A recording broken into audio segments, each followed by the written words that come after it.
ఔదుంబర వృక్షం దత్తాత్రేయుని స్వరూపం. సాక్షాత్తు శ్రీ గురు దత్తాత్రేయునికి అత్యంత ప్రీతికరమైనది ఔదుంబర వృక్షం.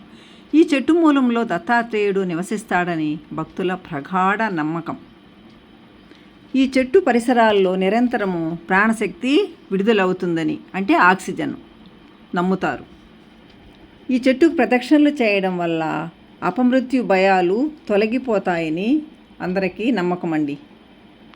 మేము మా వారికి ఫ్రెండు ఇక్కడ గుడి కట్టారు, దత్తాత్రేయుని గుడి. ఈ ఔదుంబర వృక్షము ఎప్పుడు వచ్చినా ఈ ఔదుంబర చెట్టుని ప్రదక్షిణము చేసుకునే మేము దత్తాత్రేయుని దగ్గరికి వెళ్తుంటాం. శ్రీ మహావిష్ణువు నరసింహావతారంలో హిరణ్యకశిపుని సంహరించిన తర్వాత ఆయన గోళ్లలో ఏర్పడిన మంటను, బాధను ఈ చెట్టు భాగాలలోనే లక్ష్మీదేవి నివారించిందని కూడా చెప్తుంటారు. హిందూ మతంలో ఇది దైవికమైనదిగా పరిగణించబడుతుంది. దత్త జయంతి రోజు ఇక్కడ విశేషమైన పూజలు జరుగుతుంటాయి.